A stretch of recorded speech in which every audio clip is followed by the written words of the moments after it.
Hi, good afternoon. So today we're going to look at one concept that we see quite often in the SAT writing and language section, which is semicolons. And it's traditionally a concept that students have struggled with because it's not as common and we don't use it as much as other types of punctuation, such as the full stop or the comma. So often students aren't really quite sure as to when exactly a semicolon is appropriate. But if we think about kind of the semicolon specifically for the SAT, the great thing is that we only have to remember one instance in which we have to use a semicolon. Okay, so we go to the next slide, right? Okay, so the only time in which you use a semicolon in the SAT writing and language section is if you need to connect two independent clauses together. Okay, we see this example up here at the top of the slide. Okay, so it says independent clause, semicolon, independent clause. Okay, so that's just a visualization to help you remember kind of the one specific instance in which you can use a semicolon in the SAT writing and language section. Now, what is an independent clause? So first of all, in writing, we have two types of clauses. One is the independent clause, right, that we've just been introduced to. And then there's also something called a dependent clause. The difference between these two types of clauses is that the independent clause will form a complete thought, whereas the dependent clause, they don't really form a complete thought. They're waiting for something else to be added to the clause so that the thought is complete. To show you what I mean, right? So we've got two clauses here, right? We've got the semicolons make students go crazy. We've got another clause because semicolons make students go crazy. If we look at the very first clause, right? So we look at semicolons make students go crazy. This is a complete thought, okay? The thought has been finished, right? There's a subject, and there's a verb, and there's an object.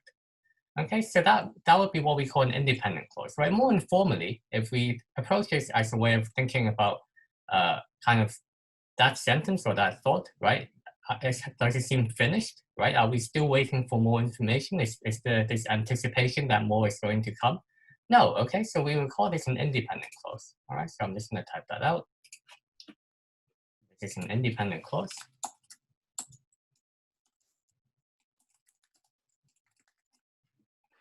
Okay, and then if we look at the second kind of statement, right? Because semicolons make students go crazy, right? We've added a word here.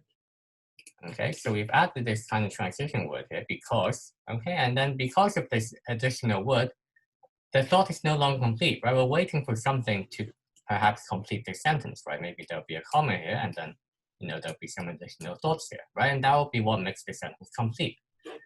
Because of this additional word, right, this clause is no longer independent. It becomes a dependent clause. Okay, so I'm going to type that out as well. Okay, so we have an independent clause and we have a dependent clause. As I said earlier, when you have an independent clause, you can connect another independent clause to it using a semicolon. Okay, so we look at this example again, right? Okay, so what I've done here is I've added another independent clause to this independent clause. Notice how they're related to each other, right? The second independent clause relates back to the first one.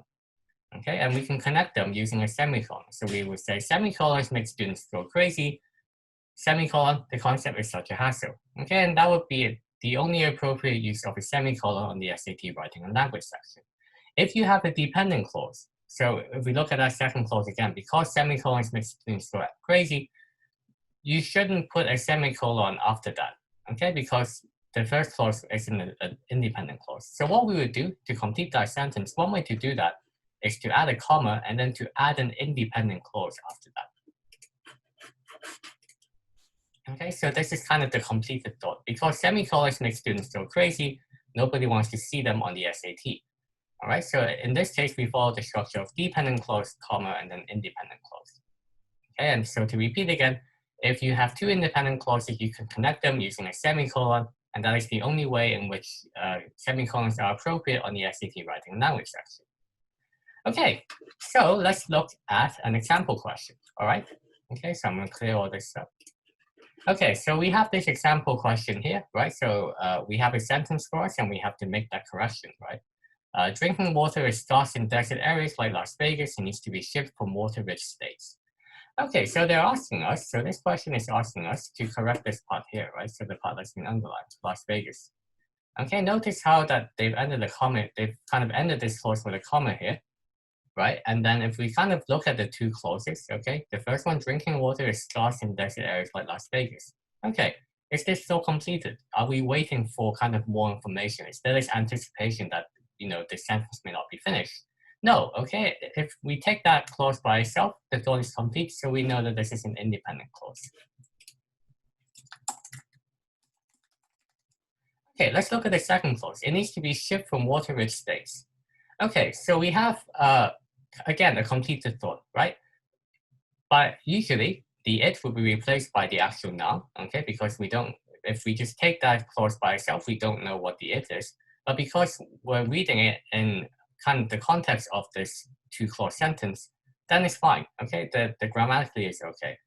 So again, this is an independent clause because the thought has been completed, right? We're not anticipating more information. There's no transition word that kind of suggests that more kind of content is forthcoming. All right, so this is also an independent clause here.